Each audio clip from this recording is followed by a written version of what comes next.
Insecurity, as we know it, is being considered the order of the day as it has virtually become rampant with the government on a continual fight for the change and bolstering of the country's security. In respect to the fight for peace in the nation, leaders have even made a call stating that the only way out of the current situation is through restructuring and through federalism. But the question ever been made is how did we get to the state we are now?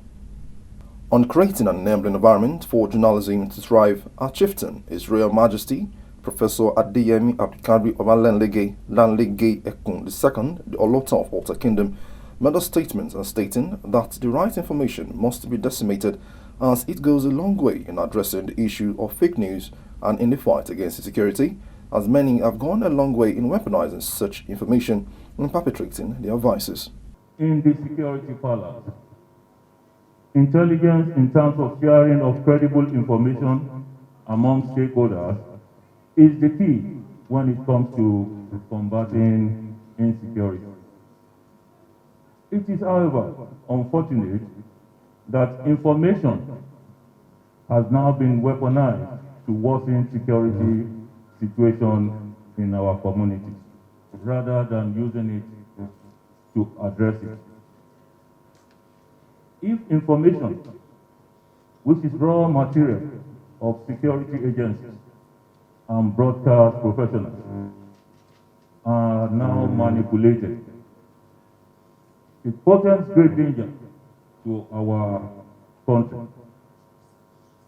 I have noted efforts of many stakeholders, including the government, non-state actors and professionals in combating the challenge resulting from false information. These events provide the platform for stakeholders to further put the issues on the front burner as a way of mapping our strategies of using the instrument of the media and information as a weapon of mass development rather than weapon of mass destruction. The Lagos State Commissioner of Police, CP Akim Odumosun, PSA, ably represented by the Assistant Commissioner of Police, Jide Agbola, being the keynote speaker at an event tagged Medialogue on Fake News and Insecurity, which took place in Ikeja, spoke extensively on how fake news circulation has impacted greatly on the state of security in the nation. Fake news, which is also described as false or misleading information, presented as news, is today a growing monster which must be collectively dealt with.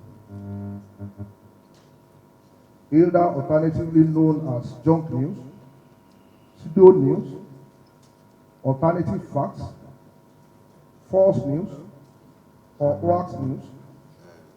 Fake news generally misinform the people, disinform them, and also malinform the public.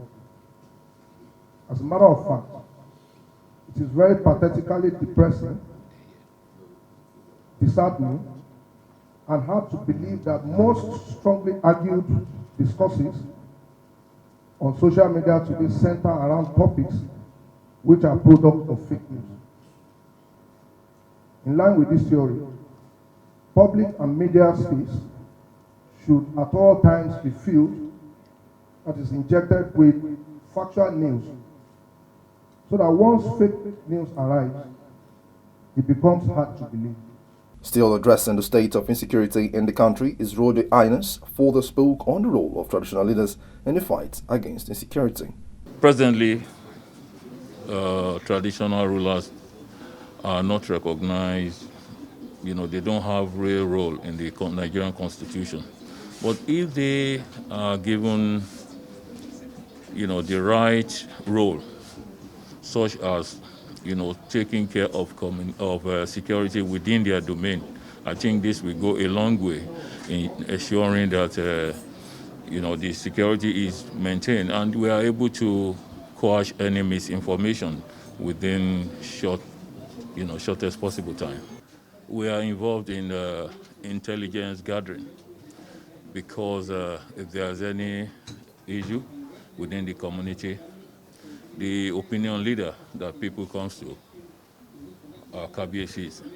And in my own domain, you'll find out that it has been relatively peaceful. And it's because I have been working with the Nigerian police, the DSS, the military, and even the hunters. Because by sensitizing them with what is going on within the community, we are able to dissuade people from committing crime. It's therefore advised that individuals, most especially media outfits or personnel, should do their part in the transfer of true information so as to reduce panicking amongst fellow citizens and also in the encouragement of the government in the fight against insurgency.